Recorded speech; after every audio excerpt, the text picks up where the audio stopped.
Bonjour tout le monde, c'est Ovocyte, ma fille étoilée. Bienvenue sur ma chaîne YouTube.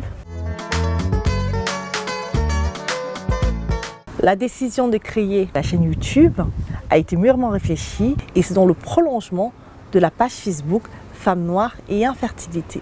J'ai 33 ans, je suis infertile, je dispose d'un utérus polyfibromateux et je suis en insuffisance ovarienne prématurée. Un utérus polyfibromateux, qu'est-ce que c'est? Un utérus polyfibromateux, c'est un utérus qui dispose de plusieurs fibromes.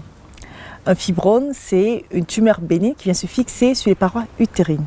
Le mien, par exemple, je disposais de 4 fibromes supérieurs à 4 cm, qui sont des fibromes inquiétants lors de la conduite à terme d'une grossesse. J'ai été opérée il y a quelques mois d'une myomectomie par laparotomie, qui est une ablation de ces fibromes. Les fibromes qui ont été enlevés sont des fibromes de 8 cm, de 6 cm. Les 2 autres fibromes ont été conservés pour éviter d'altérer un peu plus mon utérus. L'insuffisance ovarienne, qu'est-ce que c'est?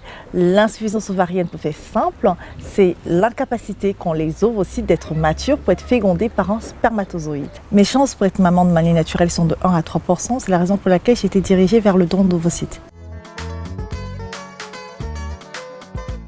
Le don d'ovocytes est une méthode de procréation assistée mise au point en 1972 et autorisée en France en 1994. La donneuse doit suivre pendant 1 mois environ un traitement spécifique pour stimuler la production ovarienne.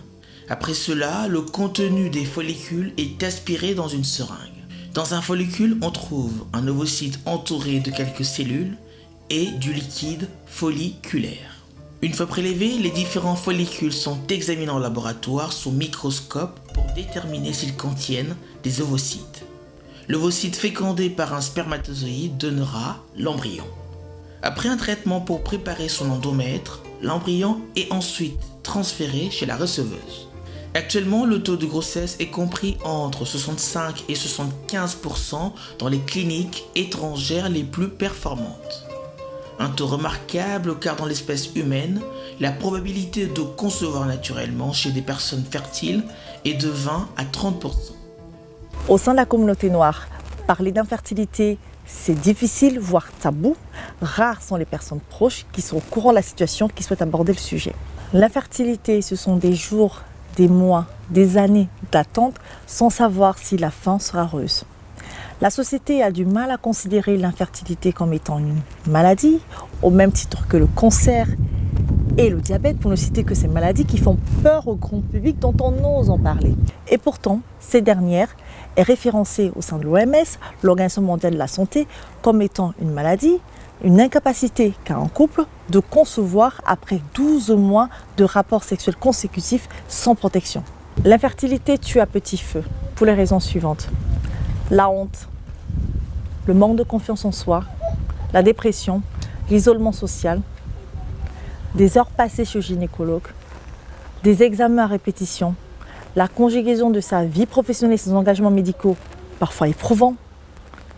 C'est un frais à la charge du malade non remboursé par la sécurité sociale, à savoir psychologue, sophrologue et déplacement. Et parfois, des remarques désobligeantes.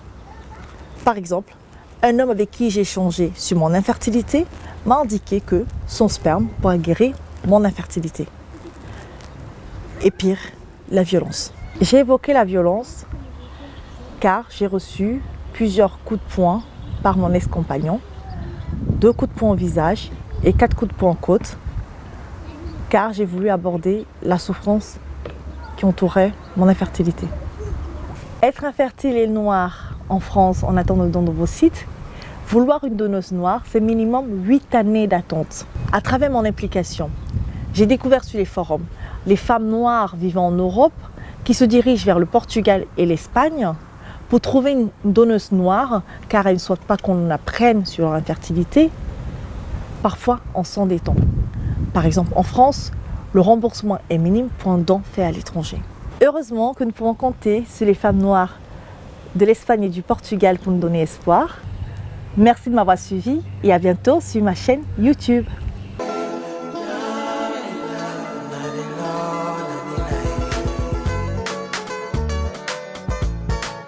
Pour plus de vidéos, abonnez-vous. Allô?